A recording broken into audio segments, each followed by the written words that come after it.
Hello YouTube, welcome to Sunday in the Shop. It's actually Thursday, but I'm starting this early. Do not ask me what just fell. I don't even want to know. Okay, we didn't like that heat shrink tubing idea on the cable. It started pulling out. Okay, so we didn't like it. So we had to kind of emergency stick a like a cable clamp, the U-shape with the nuts on it.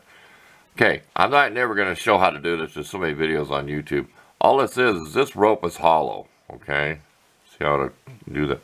If you look up like the Chinese finger trap thing where you get your fingers up and you pull it, it gets tighter. That's kind of what it's like. So all this is it's tucked, this one, is tucked down inside. You got to cut a certain amount of strands off the end to make it tapered, and I use hot glue to kind of hold it together. And then I have a little homemade stick I run through. And then I stitch it. And I know you probably can't see it on camera. You might be able to see one of the stitches. I stitch it down, flip it, stitch it 90 degrees.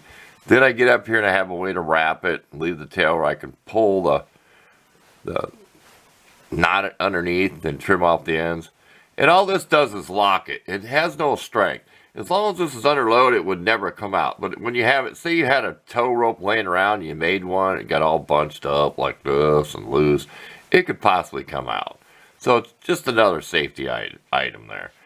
We're going to go ahead and put this on the tractor. We're only going to put on 5 feet this time, because 10 feet almost looks a little too much when it's wrapping around there. And the 10-foot piece was made into a tow rope. I'll probably put loops exactly like this, and I'll probably use those locking, like for a chain link. You fix your tow chain. Unless I can find some heavy-duty carabiners, and I doubt you'll find them. You have to pay a fortune for them. Just to put underneath the seat of the tractor, 10 feet. So, say I got stuck somewhere. I got 5 feet and 10 feet, so I still only got 5 feet of reach, but then you'd have to shorten up your 10-footer. I think you know what I mean. Just to get me unstuck if I got stuck in the yard. I may make a pulley underneath the tractor so I can run it down and go to the back, pull myself backwards. Just an update. We might just show you a picture or whatever when we get this out there on the winch. When I did post this first video, I put a link in the comments that shows when I put the Harbor Freight stuff on so you can see what the winch spool and everything looks like, how it actually goes on. So I did do that. If you wonder how this stuff actually goes on the winch and the little set screw and everything. So stay tuned. We're yakking about this too long. We'll go get this done and we'll come back in a nice warm shop. We're right about 20 degrees. Heat wave after below zero. We're going outside just for a few moments. So stay tuned. Okay, we're done with the winch project. We've got it. We're load testing it. We have the blade up in the air. We're going to let it hang there all day because if you're driving around the yard all day, it's going to hang there. So you're going to bounce up and down on bumps and everything. But so far, so good. I think I'm going to like the way I do it. It's the way it's really meant to put an eyelet on that rope. Okay, here's the epoxy experiment. It's probably not quite a couple ounces. We poured some in the bottom, then we threw our junk down in it. So none of it's poked through. There is an imprint where I set this on one of my little plastic measuring cups. I took it out of the mold too quick. It was kind of curled on the edges, so I just took a razor blade to it. It's not super clear like you'd think it is. Of course, that's pretty thick. I did measure it. Not quite an inch. So, it's pretty thick to be doing that. I thought I'd make maybe a couple paperweights, but I mostly got it to make something like on a board and pour it over top, then it can drip over the edges if you know, like a table it drips over the edges. Coat like a piece of wood to make something. But I thought I'd try to make a paperweight, but there you go. See if I can find that optical illusion.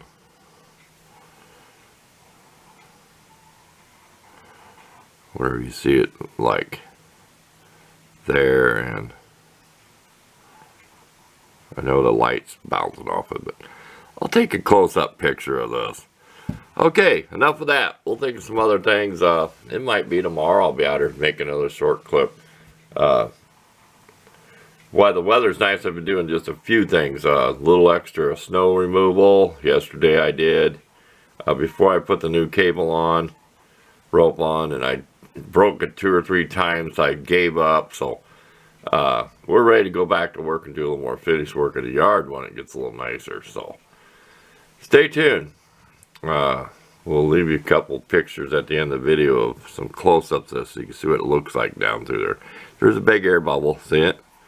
Now that wasn't there before it cured, so it must have came up out of somewhere. And there is some in the bottom. But just an experiment.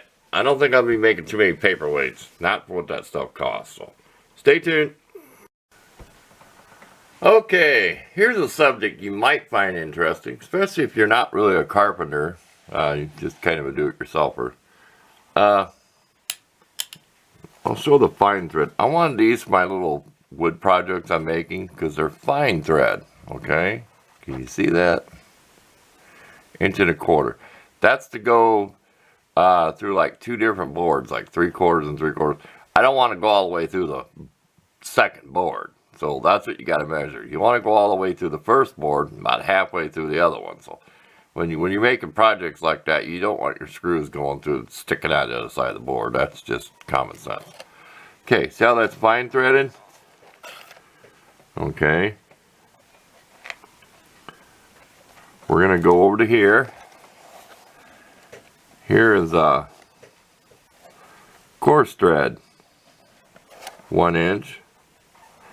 6 gauge. Here's 8 gauge, which is bigger. Okay, this box is right 8 gauge. Can you tell the difference in the? See the bottom one, bigger diameter. Just so you know, that's what it means. 8 gauge is bigger. 10 is bigger, like wire. Like the wire is opposite. If you had a 10 gauge wire, it's going to be bigger than a 12 gauge wire, but it's the opposite. And nails, don't even get me started on that. I know what an 8-penny nail is. Some people 8D. You ask the guy at Menards, I need some 8D penny nails. He looks at you like you're a foreigner.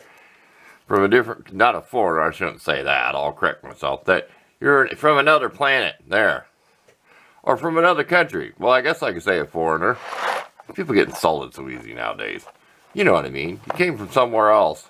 Like over across the pond, and your words are different. Like aluminium and aluminum and that big fight on the internet.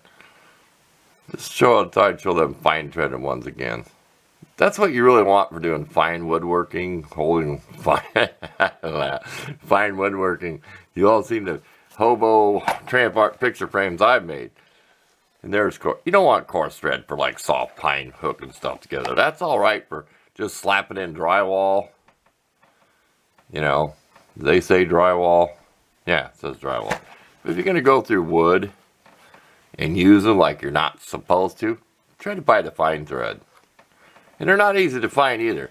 You know, the common ones are right in your face. The ones you want is always down lower. And if you really want something, it's on the very bottom shelf. So you're leaning on the cart, your back won't let you bend over. You can't see that because you wear bifocals. And I can go on a rant for that whole video about that rant. And God help you if you have to call for assistance in some of these stores. They work there in that department. They don't know where anything is. You're following them around. Somebody's going to say the name of the store. Big box store. You're following me around. I've still got a beef going with, I'll say it, Menards. I want some nail set punches made in the USA, okay?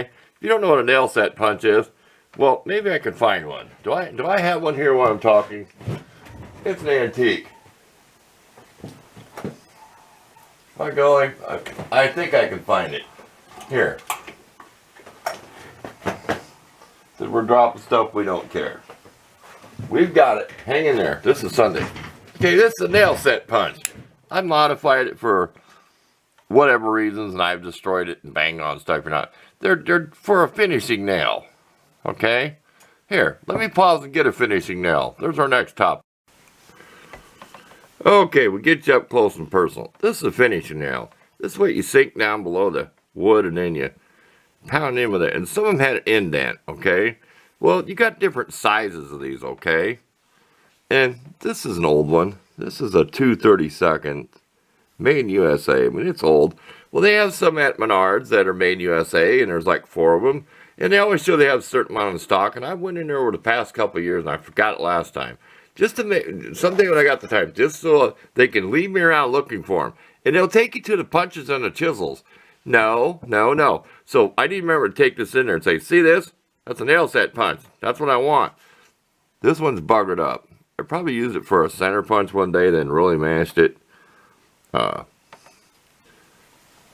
Get out of focus there. But you know what I mean. I destroyed the end.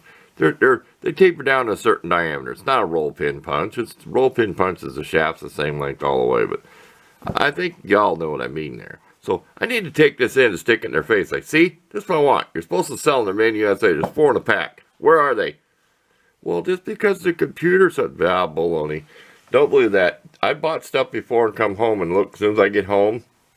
Said he had 2 in stock. Like when I bought my saw, I came home and immediately said there's only 1 left in stock, and that's on display. So that really don't count unless they've got one hidden. So enough of that rant. I'm glad it's Sunday. I'll take a little picture of this just for your enjoyment, along with the nail here. So in case you've never used finishing nails, you'll remember that I showed you what it was. So stay tuned. We'll think of something else. We don't want it to be too long a video. I always say that. 15, 16 minutes. But one reason, it takes a half hour to upload, and that's pretty good.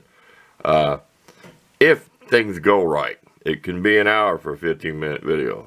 If I'm a good day, I can do it in a half hour. So stay tuned. Okay, we'll finish out the video with some paracord. Sorry the camera's leaning. Something wrong with the tripod here. Don't do that. We'll get you down here close. This is 550 cord. It has 7 strands. 750 paracord has 11. And this is an identifier thread. And if I can get up close here, I don't know if it'll focus. You could use this for sewing thread. You just about use all 3, I would. I mean, if I was going to sew with it, most needles I have, I could fit all 3 through it. Here you go with that. We'll show you the colors up close here. Let's get this junk out of the way. First, we did take a sample of the... Now, this is darker than I thought it was. See if we can get you down just a little bit closer. It's a little bit darker than I thought it was on the picture. This is called forest camo. Picture the package. Forest camo. We'll take probably 1 picture of this. We'll include a picture of that heavy cord on the winch too. It's that 5,000 pound stuff. But I don't know if we'll leave you a picture of these or not. We'll take a picture of each color though. It's hard to see through the bag. Of course, the light here, that kind of makes it worse, don't it? Anyway, I think the first picture was better here of it. Okay, here's some purple. And it is purple in the bag. Pretty wild, huh? See if we can get it where there ain't so much glare. There's purple. This is royal blue. That's pretty cool. And I don't know what I'm going to do with this. This is just too cool to pass up. Called Patriot. Ain't this neat? Red, white, and blue. Maybe we'll get the bag down there more.